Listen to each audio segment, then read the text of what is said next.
அன்பு குழந்தைகளே, இன்று நாம் ஒரு அழகான கதை கேட்கப் போகிறோம். ஒரு சிறிய கருணை செயல் கூட எப்படி ஒரு பெரிய மாற்றத்தை கொண்டு வரும் என்பதைப் பற்றி இந்த கதை சொல்லும். இந்த அற்புதமான கதையை குட்டிபுத்தர் சொல்லப் போகிறார். கவனமாக கேளுங்கள். ஒரு காலத்தில் மிக மிக அழகான ஒரு காடு இருந்தது. அங்கு உயர்ந்த மரங்கள், வண்ண வண்ண பூக்கள், துள்ளி விளையாடும் விலங்குகள் என்று எல்லாம் நிறைந்திருந்தன. ஆனால் ஒரு நாள் அந்த மகிழ்ச்சியான காடு கொஞ்சம் கொஞ்சமாக காய்ந்து போக ஆரம்பித்தது. வெயில் சுட்டெரித்தது, ஆறுகளில் நீர் வற்றியது. விலங்குகள் தாகத்தால் தவித்தன. ஒவ்வொரு நாளும் அவற்றின் கண்கள் சோகத்தால் கலங்கின. அந்த காட்டில் கஜா என்ற ஒரு சின்ன குட்டி யானை இருந்தது. அதற்கு ஒரு விசேஷமான சக்தி இருந்தது. அது மற்ற உயிரினங்களின் மனதை உணரக்கூடியது. தனது நண்பர்களான மான்கள், முயல்கள், பறவைகள் என அத்தனை விலங்குகளின் தாகத்தையும் சோகத்தையும் கஜாவால் தாங்க முடியவில்லை. ஐயோ, என் நண்பர்கள் இப்படி தவிக்கிறார்களே என்று கஜா உள்ளம் உருகியது. அது மற்றவர்களுக்கு உதவ வேண்டும் என்று ஆசைப்பட்டது. ஒரு நாள் ஒரு வயதான ஞானி காட்டின் மிக உட்புறத்தில் ஒரு மாயத் தடாகம் இருப்பதாகச் சொன்னார். அந்த தடாகத்திற்கு ஒரு சிறப்பு இருந்தது. அது கருணை உள்ளவர்களுக்கு மட்டுமே தன் நீரை வழங்கும். யார் உண்மையான கருணையுடன் பிறருக்கு உதவுகிறார்களோ அவர்களுக்கு மட்டுமே அந்த தடாகம் நீர் வழங்கும் என்று ஞானி கூறினார். இந்த வார்த்தைகள் கஜாவின் மனதில் ஆழமாக பதிந்தன. இந்த மாயத் தடாகத்தை கண்டுபிடித்து என் நண்பர்களுக்கு நீர் கொண்டு வர வேண்டும் என்று கஜா தன் மனதிற்குள் உறுதி பூண்டது. கஜா தனது ஆபத்தான பயணத்தை தொடங்கியது. அதன் பயணம் மிகவும் கடினமாக இருந்தது.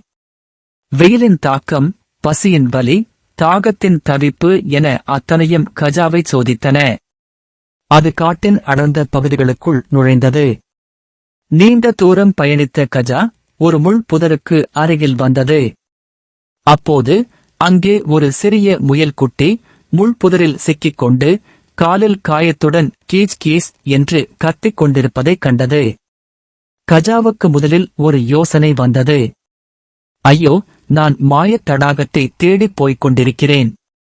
இதற்கு உதவினால் நேரம் ஆகிவிடுமே. நான் இன்னும் எவ்வளவு தூரம் போக வேண்டும் என்று தெரியவில்லையே என்று ஒரு கணம் தயங்கியது. அந்த நேரத்தில் கஜாவின் மனதில் ஒரு மென்மையான குரல் கேட்டது.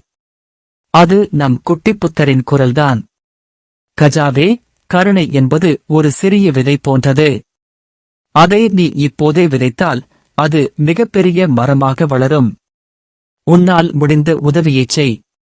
உண்மையான கருணைக்கு எப்போதும் பலன் உண்டு. உன் பாதை தெளிவாகும். தன் மனத்தில் குட்டிப்புத்தரின் அறிவுரைகள் தோன்றியதும் கஜா தனது தயக்கத்தை விட்டுவிட்டு அந்த முயல் குட்டிக்கு உதவ முடிவு செய்தது. தன் பெரிய தும்பிக்கையால் முள் குத்தாமல் மெதுவாக முயல் குட்டியின் காலை விடுவித்தது. பிறகு முயல் குட்டியை தடவிவிட்டது. அது முயல் குட்டியின் வலியை குறைத்தது. வலி குறைந்ததும் முயல்குட்டி மகிழ்ச்சியுடன் நன்றி கூறி ஓடிவிட்டது. கஜாவின் மனதில் ஒரு நிம்மதி பரவியது. கருணையின் பலத்தை உணர்ந்த கஜா மீண்டும் தன் பயணத்தை தொடர்ந்தது. இப்போது பாதை மிகவும் கடினமாக இருந்தது. அது ஒரு மலை பாதை. கஜா மெதுவாக மலையேறிக் கொண்டிருந்தது. அப்போது திடீரென ஒரு பெரிய கல் உருண்டு வந்தது. அந்த கல்லுக்கு அடியில் ஒரு கிழட்டு ஆந்தை சிக்கிக் கொண்டது. ஆந்தை, உதவி, உதவி, என்னை காப்பாற்றுங்கள் என்று பயத்தில் அலறியது. கஜா மிகவும் களைத்திருந்தது. அதன் உடலெல்லாம் வலி எடுத்தது. ஐயோ, இந்த கல்லை அசைக்க எனக்கு ரொம்ப சக்தி தேவைப்படுமே. மாயத் தடாகத்திற்கு வேறு செல்ல வேண்டும். அது இன்னும் எவ்வளவு தூரம் இருக்கிறதோ என்று அது நினைத்தது. மீண்டும் கஜாவின் மனதில் அதே மென்மையான குரல் ஒலித்தது. ஆம், அது நம் குட்டிப்புத்தர் குரல்தான். உன்னுடைய பயணம் முக்கியம்தான், ஆனால் பிறரின் துயரம் அதைவிட முக்கியம். ஒரு உயிரைக் காப்பது அனைத்து ஞானத்திலும் பெரியது. பிறருக்கு நீ செய்யும் உதவிதான் உன் பாதையை இன்னும் எளிதாக்கும். குட்டிப்புத்தரின் வார்த்தைகளைக் கேட்டதும் கஜா தனது முழு பலத்தையும் ஒன்று திரட்டியது. அதன் தும்பிக்கையை கல்லின் கீழ் வைத்து தன் உடலின் முழு பாரத்தையும் பயன்படுத்தி கல்லை மெதுவாக அசைத்தது. பின் தனது அசுரபலத்தை முழுவதும் உபயோகித்து அந்த கல்லை அலைக்காக தூக்கி வீசியது. தற்போது ஆந்தை விடுதலை அடைந்தது. ஆந்தை, மிக்க நன்றி கஜாவே. உன் கருணைக்கு நான் எப்போதும் நன்றி கடன் பட்டுள்ளேன் என்று கூறிவிட்டு மகிழ்ச்சியுடன் வானில் பறந்து சென்றது. கஜாவின் மனதில் ஒரு மகிழ்ச்சி நிறைந்தது. கஜா தன் பயணத்தை தொடர்ந்தது. இப்போது அதன் கால்களில் ஒரு புதிய சக்தி வந்தது போல் இருந்தது. இறுதியாக நீண்ட தேடலுக்குப் பிறகு கஜா அந்த மாயத் தடாகத்தை கண்டறிந்தது. தடாகத்தின் நீர் குறைந்திருந்தது. அது ஒரு சிறிய குளத்தைப் போல காட்சியளித்தது. கஜா தாகத்துடன் தடாகத்தை நெருங்குகிறது.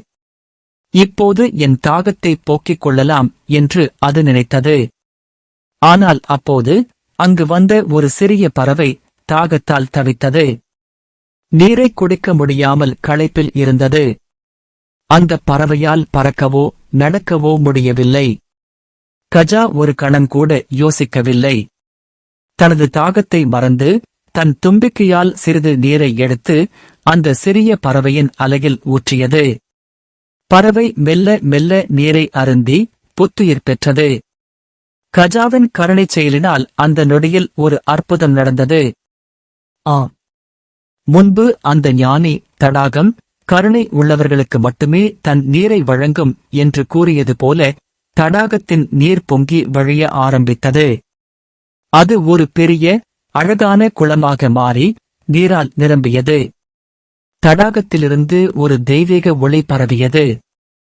கஜாவின் கருணைக்கு பலன் கிடைத்திருந்தது. அது மகிழ்ச்சியுடன் நீர் அருந்திவிட்டு அதன் பிறகு காட்டிற்குள் சென்று தனது அனைத்து பிற நண்பர்களையும் அந்த மாயத் தடாகத்திற்கு கூட்டி வந்தது.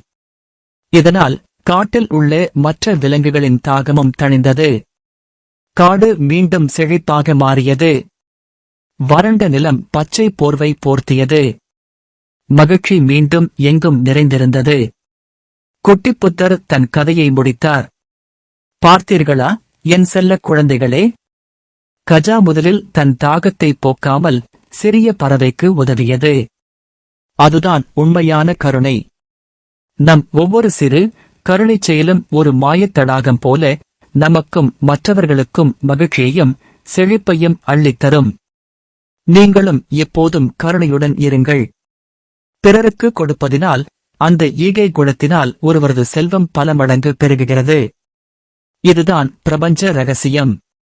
அருள், மீனா, செல்லப்பா அனைவரும் புன்னகைத்து குட்டி புத்தருக்கு நன்றி கூறி நள்ளிரவு வாழ்த்துக்களை பரிமாறிக்கொள்கிறார்கள். நல்ல கனவுகள் வரும் என்று நம்பி அவர்கள் இனிமையாக உறங்கச் சென்றனர்.